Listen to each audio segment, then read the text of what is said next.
Today, I'm going to walk you through a favorite dish of mine, one that we make during the holidays, and one that is always on our Christmas table. Even though there are many variations of this dish, the variety that I'm going to focus on today is a deep red color.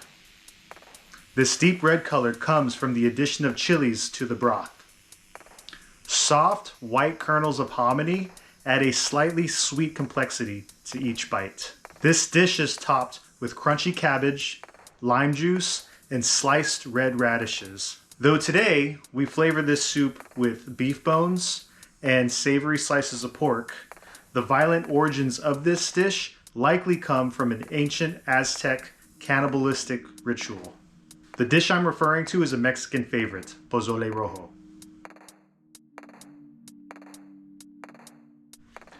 An ancient cousin of modern pozole is described in the Florentine Codex as tlaquetauli.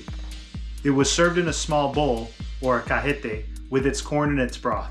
Each serving contained a portion of meat, which, as I implied earlier, could have been the flesh of humans, sacrificed in an Aztec religious ritual. The common or general account of this ritual is that it took place at Templo Mayor, which is the ancient Aztec pyramid famous in Mexico City today. In ancient times, warring factions would capture the enemy and hold them imprisoned until the ritual at the temple. The captured enemy would be paraded up the stairs and led to a platform on top of the pyramid where a priest would come out and stab the warrior in the chest. Then, the warrior's chest would be sliced open large enough for the priest to fit his hand in and remove the warrior's heart. The heart would then be placed in a separate container before it can be delivered to the sun god, and the body of the dead warrior was then shoved back down the stairs of the temple. At the bottom of the temple, the family of the warrior who captured the imprisoned would pick up the body and take the body back to be processed for food. That dish that warrior's body would become part of is the dish that I described earlier, tlaquetauli. Later, during the Spanish conquests, the horrified Christian Spaniards admonished those who took part in the cannibalistic rituals of the ancient Aztecs. Over time, human flesh was substituted with pork, maize was nixtamalized into what we now know as hominy, and the addition of chilies, radishes, and cilantro and other foods of non-Mesoamerican origin made their way into the dish and into the food we know today as pozole. As a personal story, I grew up in a Mexican household myself. My mother was born in El Paso to a family of immigrants from Ciudad Juarez. She was well versed in cooking all of the typical Mexican dishes. Growing up, we ate things that my friends couldn't pronounce and they probably wouldn't recognize, things such as carne con ejotes, chilequiles, menudo, and of course pozole. Around Christmas time, when other families were eating turkey and mashed potatoes, my family ate tacos and tamales. My mother's death in December of 2014 was a catalyst for me to realize that I have a responsibility to my family and to my children, to my mother's grandchildren, to carry on my mother's cooking and of course the cooking of a culture of which we ascribe. When I met my wife, the first dish I ever made her was pozole. I like to joke that she fell in love with the pozole before she fell in love with me. Today, pozole is now a traditional Christmas dinner at our house. Every single year, right before Christmas, I make a big purchase of all the ingredients for pozole, then I make a big pot starting right after we open gifts, and it cooks all day until the nighttime. And at the nighttime, we pour up big bowls of pozole and eat it around the dinner table. Okay, so first we're gonna take an onion, 3 limes, handful of garlic, some oil and pepper, salt, cumin, and Italian seasoning. And these are the cuts of meat that you're going to want, which is pork, beef shanks, and some pork necks. First off, start by filling a pot of 4 quarts of water, a little bit of salt, and add the pork necks and the shanks to that. Then you're going to chop up the rest of this pork into cubes and throw all of your seasoning on top of that. Give that a nice mix and maybe throw some oil in there so all of your seasoning sticks. Then let's dice up your onions. And we're going to set those aside for now. Then mush up all that garlic. Okay, I'm using a Dutch oven here, and I'm gonna throw all the onions into the hot Dutch oven, followed by the garlic. Mix that around until the onions get nice and translucent. Set that aside.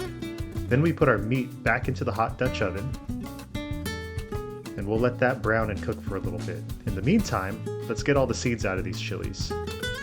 You can take the husk of the chilies and put them in hot water and allow those chilies to soak up all that water. Throw some of that tea into a blender with the chili husks and mix it for about 5 seconds on high.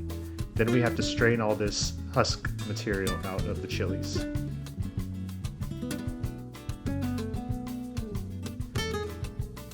Next, we're going to re-add the onions back into our meat and let that cook for a little bit. And then in goes all the broth that we made earlier. Yeah, now it's starting to look like pozole. This is a little special ingredient. I take a little bit of Corona and then squeeze in the juice of 2 to 3 limes.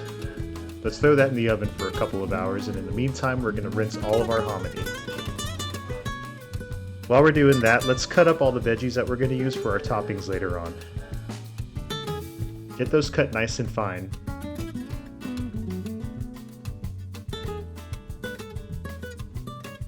And let's pull this out, and we're going to add the hominy and the chili, mix it all up, and let's throw it back in the oven for an additional hour.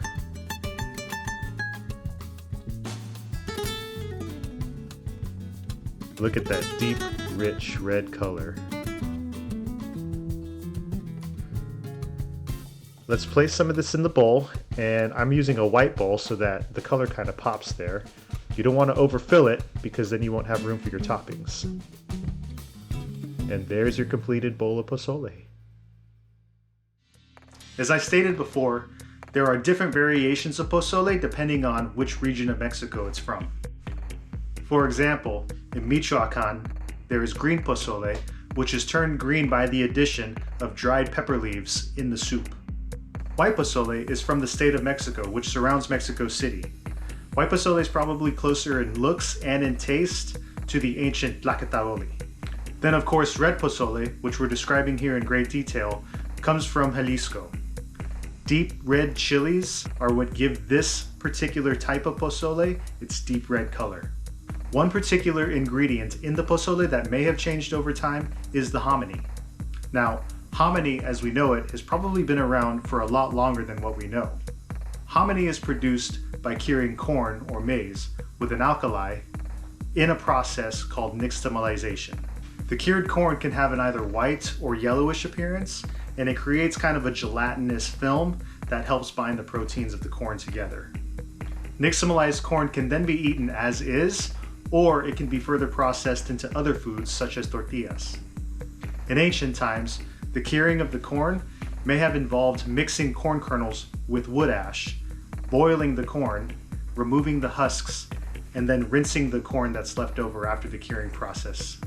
Today, this process is industrialized, and the finished product is canned and distributed to grocery stores all over the United States. I'm here with my wife. This is my wife, Mandy. As I said before, I made Mandy pozole the first time we met. Tell me about the first time that you had pozole and what you thought about it. The very first time I had pozole, I'd never heard of it before, and my ex was Hispanic, and his mother came to visit us, and she said, "Oh, I'm gonna make you pozole." I thought, okay, great, that sounds wonderful. She used ingredients out of a can and made us this dish, and I really didn't like it. And then, of course, when I met you, you offered to make pozole, and I thought, oh, yay, great. So I'd only had experience with that dish that one time. And when you made it, you were making a chili paste from scratch and using bone broth and like this whole process and method. And then there was also toppings included, which I hadn't experienced previously. And it was a much, much better experience. I absolutely love your pozole in comparison to others that I've had. So. Thank you, babe. I appreciate it. In all, I'm so glad to have learned more about this dish that me and my family partake in eating every year during Christmas time. I hope that one day my teenage son will carry on this recipe and this tradition into his own family as he grows older. More importantly, I hope that anybody who sees this video will have learned something about not only pozole itself, but also about the people who eat this dish and about a modern American family that makes this dish regularly. If you've never tried pozole, I highly encourage you to do so. The mix of that hearty pork with the freshness and the crunch of the cabbage and the radishes is something that you cannot replicate any way else. Thanks for watching, everyone.